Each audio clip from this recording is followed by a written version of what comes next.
In Times Square, outside the morning news shows, surprise and concern about the latest from London. What do you think about the fact that Britain seems to have pulled out and left President Obama high and dry? I think it's highly alarming, personally, because in the past we've never gone in on a unilateral basis. It's always been bilateral. I think we need more information to be presented not only to the United Nations, but to the British as well, to make sure that we're exactly on the same page. Even in a country proud of its military and used to its role around the world, there is now a profound weariness with war. The Dietrich family, visiting from Pennsylvania, are typical of many. I think everybody's afraid of war. We've been having wars all over the world for a long time now. I think that Obama should pull back and don't go it alone. He needs to listen to the people. The view back in London isn't that different.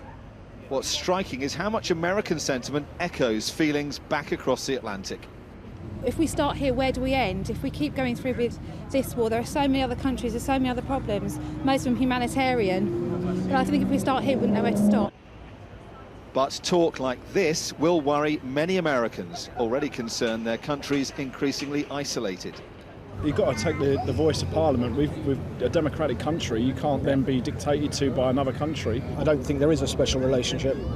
I think it's just a convenient quote, I suppose, to describe something that really isn't there. Unfortunately, it seems that will disappoint people like Sonia and Jeff McMichael, absorbing the news from the UK over breakfast in a New York diner. The British, they say, should remember the past.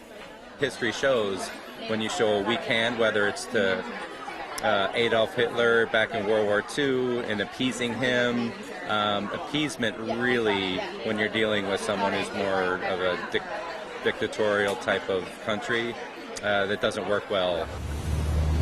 The 9/11 attacks on this city cemented British support for America ever since the two countries have often acted as one on the world stage.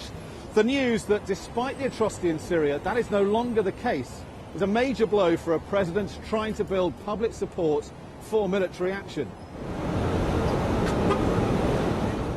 Persuading Americans what happened thousands of miles away affects them will not be easy. Dominic Waghorn, Sky News, New York.